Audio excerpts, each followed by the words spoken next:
아이덴틸라이트 말씀 묵상의 시간입니다. 사랑하는 주님, 오늘도 새날을 열어주시니 감사합니다. 주님, 오늘 나의 모습을 말씀의 빛으로 비추시고 모든 악하고 더러운 것들이 씻음받게 하시며 주님의 은혜와 복으로 내 삶이 가득 채워지게 하소서. 성령의 충만함으로 말씀을 깨닫는 기쁨을 누리게 하소서. 예수님 이름으로 기도드립니다. 아멘. 오늘부터는 미가서 말씀을 함께 읽고 묵상하겠습니다. 오늘은 미가 1장 1절에서 16절까지 말씀 세번역 성경으로 읽겠습니다. 이것은 주님께서 사마리아와 예루살렘이 어찌 될 것인지를 모레셋 사람 미가에게 보여주시면서 하신 말씀이다. 때는 유다의 왕 요담과 아하스와 히스기야가 대를 이어가면서 유다를 다스리던 기간이다. 문 민족아, 너희는 모두 들어라. 땅과 거기에 있는 만물들아, 귀를 기울이라. 주 하나님이 너희의 죄를 밝히신다. 주님께서 하늘의 성전에서 말씀하신다. 주님께서 그 거처에서 나오시어 땅의 높은 곳을 짓밟으시니 뭇 산이 그 발 밑에서 녹고 평지가 갈라진다. 불 앞의 밀초처럼 녹아내리고 비탈길로 쏟아져 내리는 급류 같구나. 이 모든 일이 일어나는 것은 야곱의 죄 때문이며 이스라엘 집의 범죄 때문이다. 야곱의 죄가 무엇이냐? 사마리아가 아니더냐? 유다의 산당이 무엇이냐? 예루살렘이 아니더냐? 내가 사마리아를 빈들의 폐허로 포도나 가꿀 밭으로 만들겠다. 그 성의 돌들은 골짜기에 쏟아붓고 성의 기초가 드러나게 하겠다. 색에서 만든 우상을 모두 박살내고 몸을 팔아서 모은 재물을 모두 불에 태우고 우상을 모두 부수어서 쓰레기 더미로 만들겠다. 몸을 팔아서 화대로 긁어 모았으니 이제 모든 것이 다시 창녀의 몸값으로 나갈 것이다. 그러므로 내가 슬퍼하며 통곡하고 왼발로 벌거벗고 다니며 여우처럼 구슬피 울며 타조처럼 목 놓아 울 것이니 이것은 사마리아의 상처가 고칠 수 없는 병이 되고 그 불치병이 유다에까지 전염되고 기어이 예루살렘에까지 내 백성의 성문에까지 이르렀기 때문이다. 가드에 알리지 말며 울지 말아라. 베들레아브라에서는 티끌에 묻어라.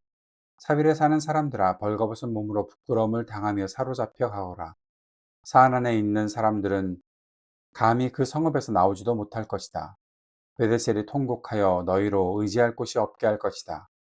나 주가 예루살렘 성문에까지 재앙을 내렸으므로 마롯에 사는 사람들은 고통을 받으면서 거기에서 벗어나기를 기다린다. 라기스에 사는 사람들아, 너희는 군마에 병거를 메어라. 라기스는 딸 시온의 죄의 근본이니 이는 이스라엘의 허물이 내게서 보였기 때문이다. 그러므로 너는 모레셋 가드 백성에게는 작별의 선물을 주어라. 악십의 집들이 이스라엘 왕들을 속일 것이다. 마레사에 사는 사람들아, 내가 너희 대적을 너희에게 데려올 것이니 이스라엘의 영광인 그가 아둘람으로 피할 것이다. 너희는 사랑하는 아들, 딸을 생각하며 머리를 밀고 애곡하여라. 머리를 밀어 독수리처럼 대머리가 되어라. 너희의 아들, 딸들이 너희의 품을 떠나서 사로잡혀 갈 것이다. 오늘부터 미가서 말씀을 함께 읽고 묵상합니다. 미가서 1장, 미가서 1장은 남유다와 북이스라엘에 대한 하나님의 심판의 묵시를 담고 있죠. 선지자 미가, 그는 모레셋 출신이라고 말하고 있습니다. 예루살렘 외곽에 있는 모레셋. 요담, 아하스, 히스기야 왕 시대에 활동하며 사회 정의의 부재와 형식적인 신앙을 비판했던 사람입니다. 그의 이름인 이 미가는 여호와와 같은 이가 누구냐라는 뜻을 가지고 있는 그런 이름입니다. 다시 말하면 유일하신 참 하나님을 선포하는 이름이죠. 심판의 대상은 북이스라엘의 수도 사마리아와 남유다의 수도 예루살렘입니다. 야곱의 허물과 이스라엘 족속의 죄 때문에 이들이 심판을 받는다라고 5절에서 말씀하고 있죠. 이 심판의 근본적인 원인은 백성들의 죄악입니다. 특히 사마리아의 우상 숭배와 위선의 상징이었고 예루살렘의 산당은 유다의 죄를 대표했던 것입니다. 사마리아도 우상 숭배, 그리고 예루살렘도 산당이니까 우상 숭배를 했던 그런 일들이 있었다라는 거죠. 그러면서 위선, 우상 숭배를 하면서도 자기들이 하나님의 백성인 것처럼 살고 있었던 그러한 이들을 하나님께서 심판하신다라는 메시지가 이 미가서에 담겨 있습니다. 심판이 선언되고 있죠. 하나님께서 친히 그 거처에서 나오시어서 땅의 높은 곳을 밟으신다. 산들이 높고 골짜기가 갈라지는 파괴적인 심판이 예고되고 있습니다. 사마리아는 밭의 돌무더기처럼 완전히 회파될 것이다 라고 6절에서 말하고 있죠. 이 모든 것의 죄의 본질은 무엇인가? 이스라엘의 죄는 단순히 율법을 어긴 것을 넘어서 하나님과의 언약을 배반하고 공의가 빠진 예배, 인자가 빠진 사랑, 이것으로 나타나고 있습니다. 특히 하나님 외에 다른 것들을 더 사랑하고 의지하는 우상 숭배가 그들의 죄의 본질이고 핵심입니다. 우리에게 현재적으로 이것을 어떻게 적용해 볼 수 있을까요? 우리 시대의 사마리아와 예루살렘은 무엇일까요? 미가 시대에 사마리아와 예루살렘이 심판을 받은 것처럼 오늘날 우리의 사회와 신앙생활에도 하나님의 공의 앞에 서야 할 지점이 있지 않은가, 그렇게 생각해 볼 수 있겠습니다. 오늘 말씀을 좀 정리해 보면서 묵상을 하려고 합니다. 먼저 사회적인 우상 숭배와 부패에 대한 경고입니다. 사마리아의 죄는 음, 무엇이 사마리아의 죄인가? 사마리아는 권력자들의 부패를 상징합니다. 가난한 자들을 학대하고 불법을 행하는 사회적 불의의 온상이었던 것이죠. 1장 2절과 1장 4절에 나타나 있는 말씀들입니다. 이것을 우리에게 적용해 봅시다. 오늘날 우리 사회는 어떠한가? 돈과 권력과 성공과 같은 세상의 가치를 하나님보다 더 추구하고 있지는 않은가? 나중에 우리가 묵상하겠지만 미가에서는 6장 8절에서 하나님과의 동행, 이것이 없는 삶은 곧 우상숭배라고 지적하고 있습니다. 공의가 무너진 곳, 약자가 고통받는 곳에 침묵하고 인자를 상실한 것.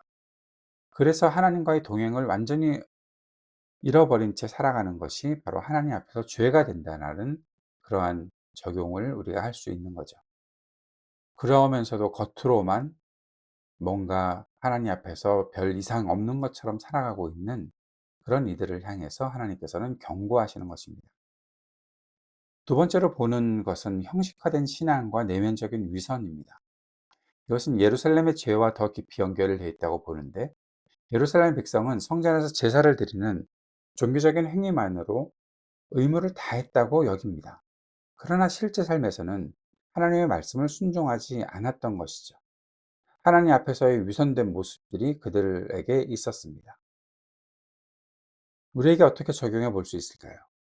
우리는 예배와 봉사, 심지어 헌금을 드리면서도 정작 개인의 삶에서는 여전히 내면에 은밀한 우상을 품고 있지 않은지 돌아봐야 합니다.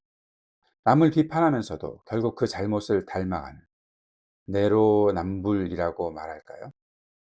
그러한 모습이 하나님의 진노를 살 수 있겠다라는 겁니다.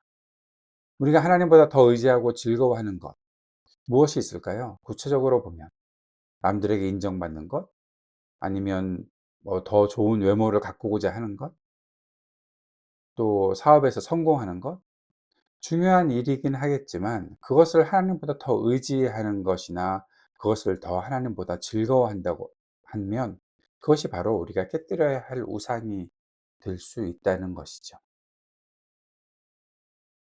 여기에 애통과 회복의 길을 우리가 볼 수 있습니다.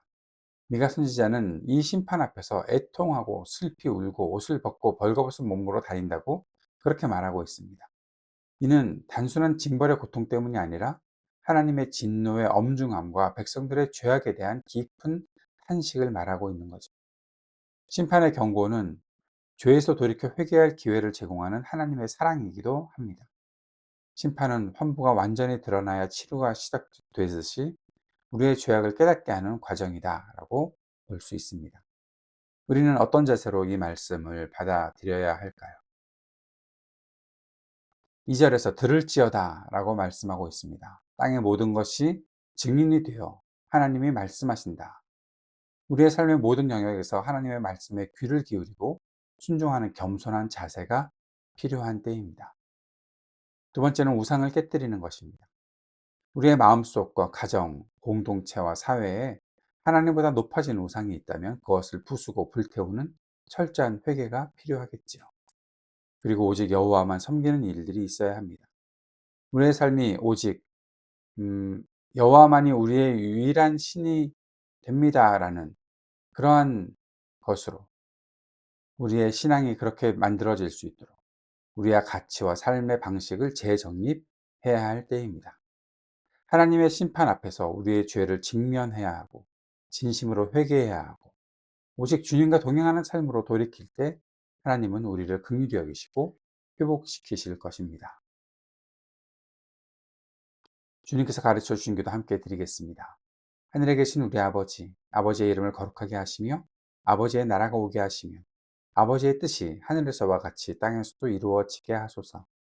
오늘 우리에게 일용할 양식을 주시고 우리가 우리에게 잘못한 사람을 용서하여 준 것 같이 우리 죄를 용서하여 주시고 우리를 시험에 빠지지 않게 하시고 악에서 구하소서.